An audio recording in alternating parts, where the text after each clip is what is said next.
All right, Lane, log off. Come on in here, Jack. All right, I've got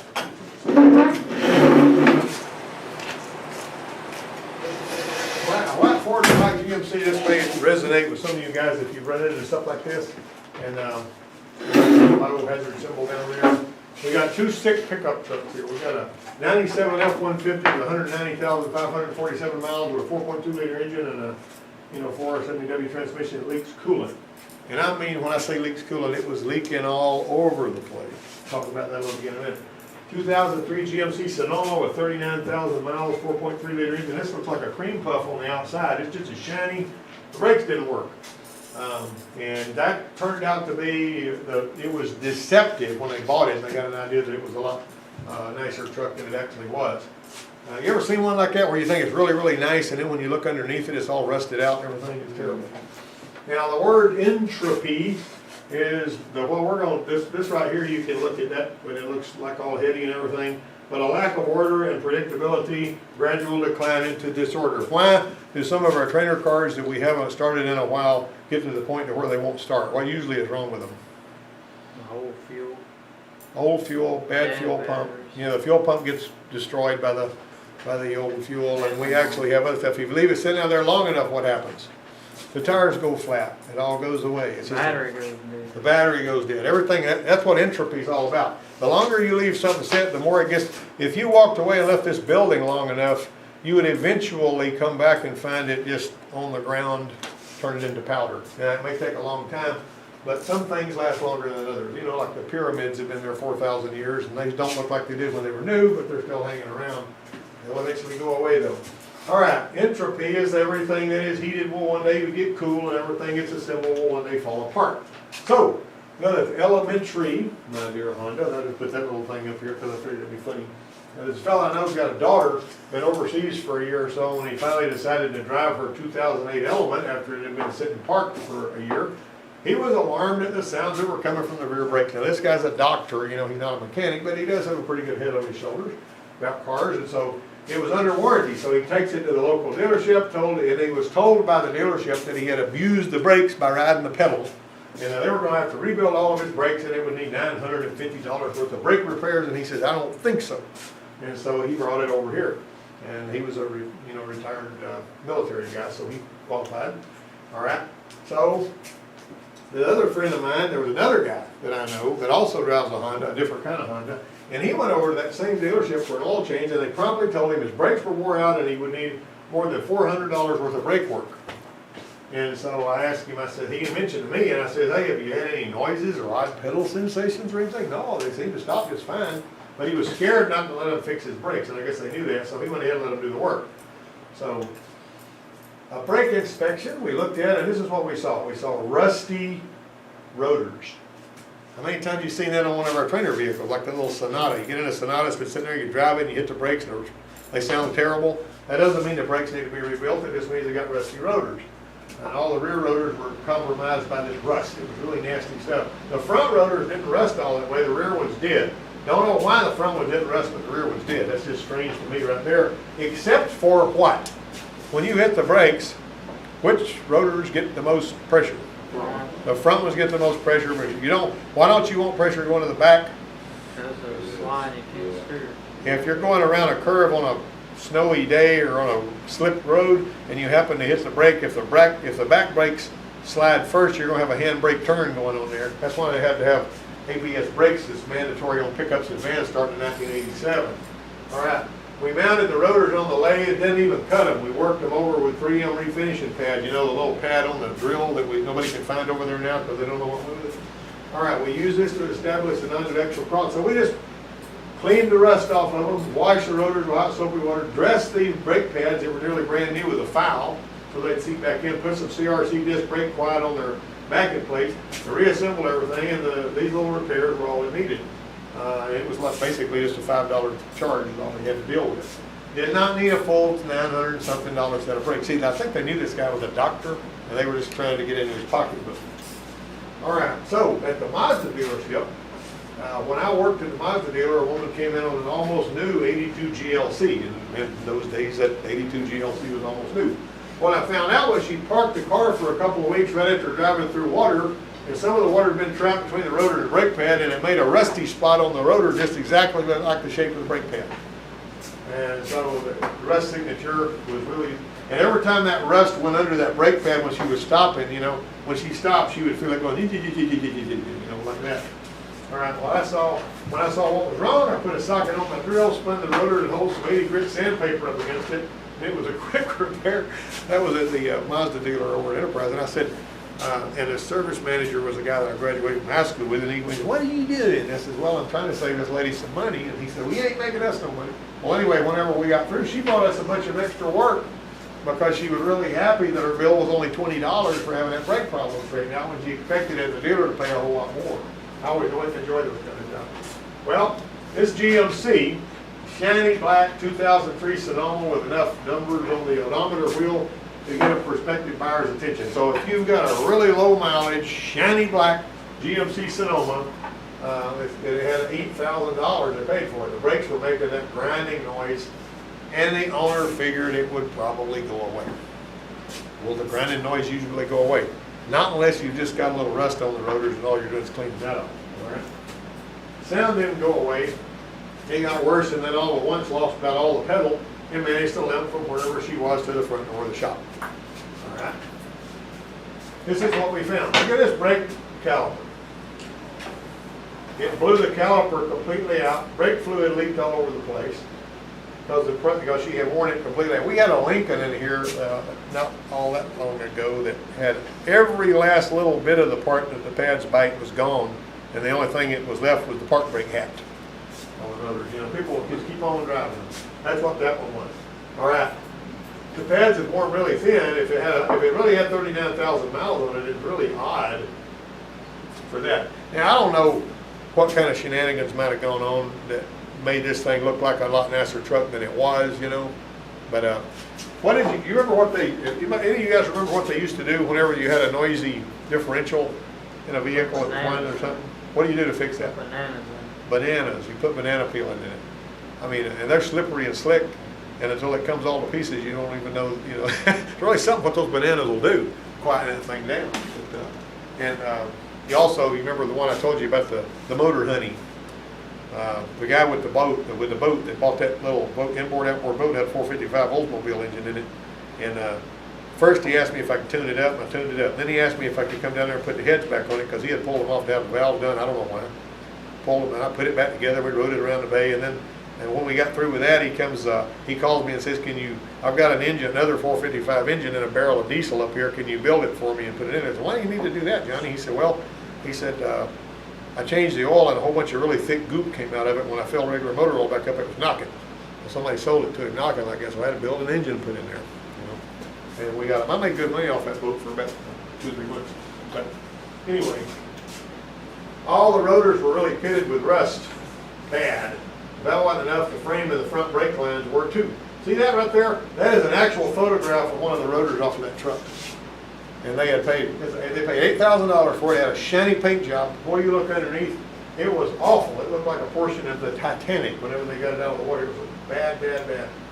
All right, so we sold them a right rear caliper, all 4 rotors, full set of pads, and both front flexible brake lines, because the metal parts of the lines were so rust compromised we didn't want to risk disaster.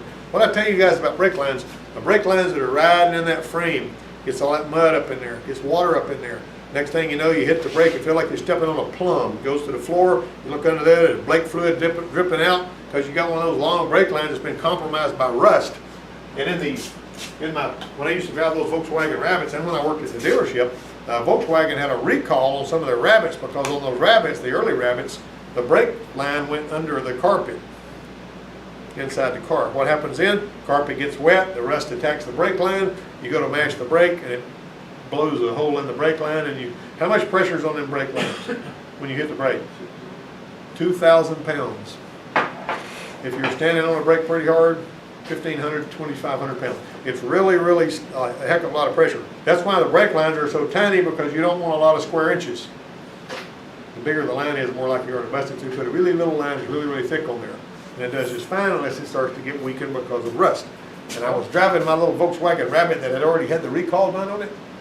and I was going down there on the traffic circle, and I went to hit the brake on that thing, and there was trucks and stuff coming, and that thing went, and it squirted brake out, and I was still going, and I had to do the gunslinger thing on the park brake. Slid up there, then I had to put a brake on it. But I mean, Ain't because done of that, been fixed. huh? Ain't done been fixed. They said it did, but what happened, they sent the Volkswagen dealer a whole bunch of brake lines, and they pulled the carpet up, and I was working at the Ford place then, but they pulled the carpet up and just scratch it with a screwdriver, and if it didn't look too bad, they didn't want to fool with feeding all them lines through there and everything, so a lot of them recalls weren't done right. Remember that when you're doing a recall, don't ever leave the heat shield off of a gas tank when you're putting it back on in the pallet either. All right, now then, the rest of the brake lines didn't look bad for some reason. A steel line leading to the HCU twisted off while Frank was replacing the brake hose. Now look at this. Excuse me, this was a peachy keen. The dealer didn't have one, so I sent the line out to the parts store, and he cut one of the ends off the line and used a copper tubing union, which is what that is, to put the old line in the new one. And that is not what you're supposed to do to fix brakes. You blow that thing apart. You never use that to fix brake lines. Never, never, never, never. That's why we learned to double flare, and we use a union like that. It's made to take one of these on both sides. All right, they got to be able to carry a lot, so I gave this guy, he's a pretty trusty parts guy, but I gave him a hard time about it. It wasn't the one I use now, by the way. We double flared them, we used the right fittings, and Frank busted his fanny making these spiral loops. What are those spiral loops for? You know that brake lines come off of the master cylinder? They go in a spiral loop. What? Flags. Part of it, what else? They're usually kind of close to the manifold, aren't they? Heat. And it keeps them from getting so hot and having the brake fluid boil, because if the brake fluid boils, you lose your brakes. I've had that happen before too, when somebody left the park brake on my car. And the red light didn't work, and I didn't know they put the park brake on. All right, this one here sprung a coolant leak right after a January cold snap. Okay, if you spring a coolant leak right after a cold snap, what are you thinking? Freeze plug's what you're thinking, right? Okay, so figure the repair will be quick and easy. He carries it to a shop in town where he lives, and that shop put him $1,000 estimate. Says all the freeze plugs have to be replaced. That means we're going to pull the motor out, we're going to replace all the freeze plugs. And he said, I don't think so. He said, I'm not going to do that. But I'm telling you, when we checked it, it was raining water from everywhere under that truck. I mean, it was really nasty looking when we got it over there. All right, he paid the time, brought it to us, and this really turned out to be an adventure. We found one expansion plug leak in front of the right head that had rusted through, but just barely. That didn't need a full set of freeze plugs, because the rest of the freeze plugs looked just fine. Now, they may have been doing belt and suspender stuff on there, but I can kind of understand why with water leaking everywhere under the truck, they may have thought that, but you pressure test it and see where the water's coming from, right? They weren't leaking now. The owners completely understood that others could follow. They said, well, if we don't change the other freeze plugs, maybe they won't be far behind this one and all that. So now that's what the intake gasket looked like. If the intake gasket on that truck, and you've seen these things blow. How many of you guys seen an intake gasket like that blow? If you've worked on those vehicles very much, you've seen 747,212 of them. These things, and everybody uses them pretty much. And this was where it was leaking on both sides. It's just dripping everywhere. A lot of the new ones has got a rubber in them. Yeah, it's better. All right, we replaced the intake gasket, filled the coolant system, fired the engine, and even after the air was burped out, it wanted to overheat in the service bay, but only with a coolant filler cap installed. So this is a strange and unusual deal. If we put the radiator cap on it, it would begin to overheat. If we left the radiator cap off, it wouldn't. That sound right to you? We used a pressure tester as a tool to determine that there was no rapid pressure rise in the coolant system. So you put your pressure tester on there and you crank it up, and if you see a bunch of pressure building up really fast, you got compression getting into the water. We didn't see that. So the thermostat was replaced as an inexpensive first step, but that changed absolutely nothing. Well, the cap removed, it never heated above 220, but if they installed a fill cap, it would slowly begin to climb towards safe levels. Did it have the right cap on it? No, it had the right cap on it. I mean, there was nothing wrong with the cap per se, but I'm going to show you some picture of a cap over toward the end here. All right, so with the heater hoses getting hot right away, we sort of said, well, the water pump's not a problem. We removed the radiator and did a borescope inspection to find some pretty substantial clogging. So our replacement radiator was in stock and so on and so forth. Now, we put the radiator in place and the coolant system burped out. We had a cool running F-150, so 210 degrees, even at high RPM, with the cap installed. Are we done? With the scan tool, ECT readings and instrument gauge in firm agreement, we thought we were done with the overheating problem, but we weren't. When we drove the truck on the road, it would spike into the red, and actually, when we backed it out of that service bay right there, when it was running at 210, and we started toward that, where we're getting on that little county road there, before we got to the county road, it would almost be in the red. That's how fast it was getting hot. But you could let it sit there and idle for as long as you wanted to, and it would stay on 210. Okay, so tell me what it is, Jonathan. Clutch fan, bubble valve. Excuse me? What about a bumblebee? What? I said a clutch fan. A clutch fan? What do you think, guys? If it's a clutch fan, it wouldn't be doing when it's sitting idle. Not necessarily. It could be drawing enough air idle. When you put it under a load, that's the clutch is slipping in the thing. Yeah, strange.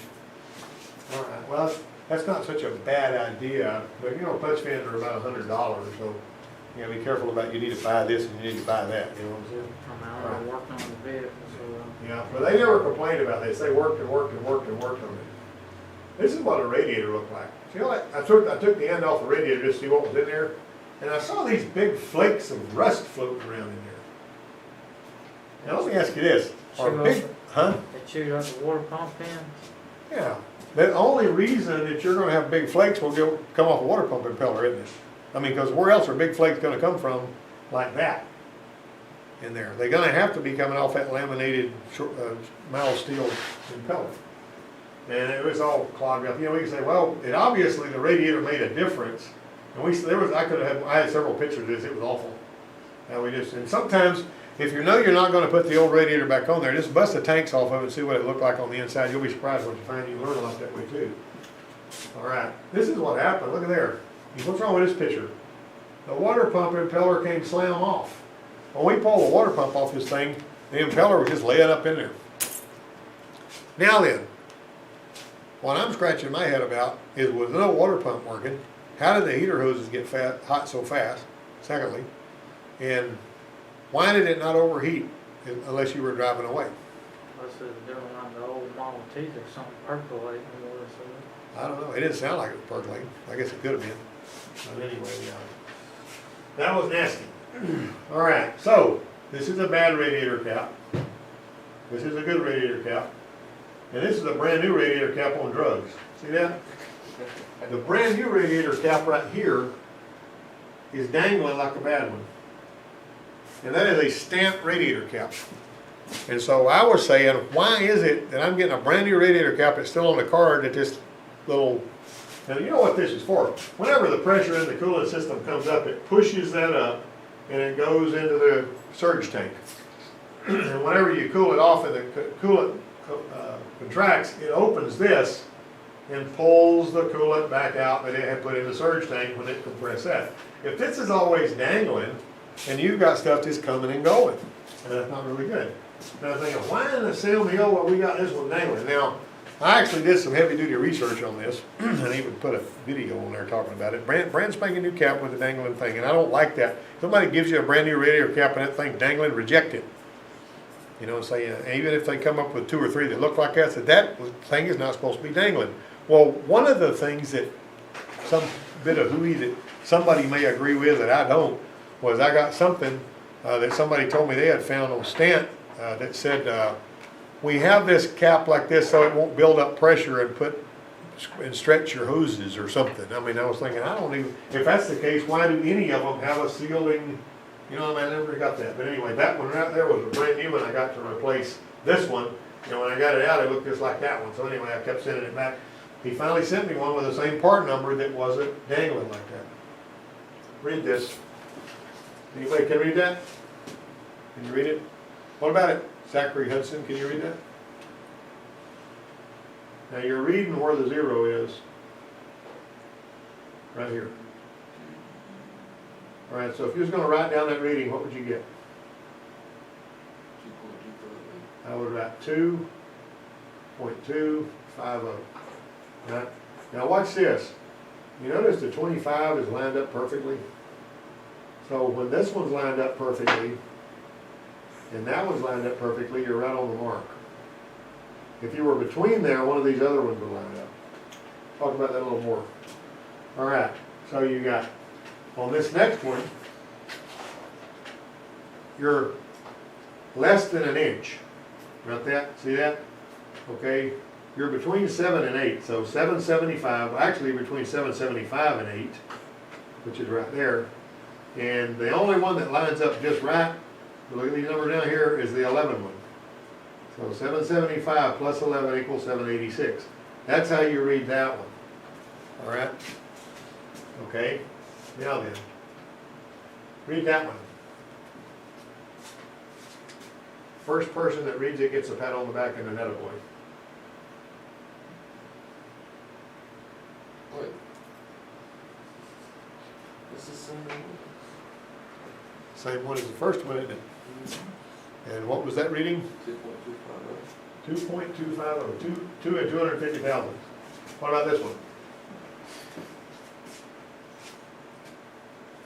Can you read that one? Remember now, 3.125 plus 11. I can't tell if it's under 11 or line up with a 12. Looks like 11, or whatever, the one after, the mark after the 10. I would say yeah, you could use that. Think about it. If you're one of these off, it's just 1/1000th of an inch. So you're going to be, see all this one right here looks like it's lined up perfect to me. Well, let's go with yours on the 11. So what is 3.125 plus 11 is what? 3.136. 3.136, okay. We're doing the math here. Incidentally, congratulate Justin Atkins because he took the challenge exam and made an 88 on it. That's pretty good, isn't Did it, you mate? congratulate me? I can't remember what your score was, or I'd have congratulated you. What'd you make? 80? You never told me that. I did tell you. I think you just told me you passed. Well, congratulate you too, but your congratulation is late because it was a long time ago when you did that. Okay. And he made iron. All right, so right here, what's you got here? Tell me what you got here. 1.575 plus 15, 1.90. Everybody like that? Justin getting all the prizes. All right, somebody else. What do you see?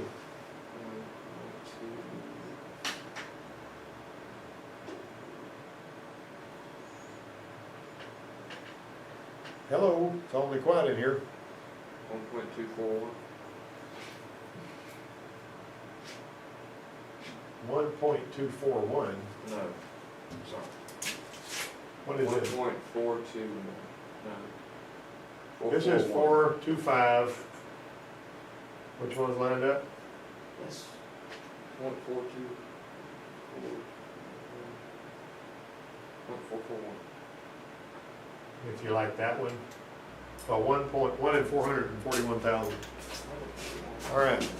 Now then, if I throw you guys this tool and some stuff to measure, you're gonna be able to give me good numbers? Yeah, I'll measure my finger. Yep. Now you gotta have good eyes, because this thing right here is little. Me and Larry have trouble with it over there. Huh? Now the one that I've also got that I let him use earlier has got a dial on it. That's like the one I got. Really easy to use. That's for second-rate amateurs. Okay, but professional. Dial? Now the dial one's okay. I tell you one that's easier to use than the dial one is the one with its digital. Well, And you can buy one of those for $10 at Harbor Freight, you know? I got one, that's how I build their ends. Is that right? The thicknesses on them. Yep, the shim thickness and all that. How do you get your gear pattern set up? Do you paint them like you're painting your porch and turn them through to see how the gears look? Yeah, usually I do. And then first I cut all the old bearings off and take the shims that was on there, put them shims back on, and then repaint it and run it through and check and see if most of the time they're fine if you take the old shims off, put new shims Yeah, back. usually, but if you're building one from scratch with brand new parts, you gotta start somewhere, you know, and all that. All right, so do you use a hammer for anything, or? Of course. Occasionally knock the bearings out and erase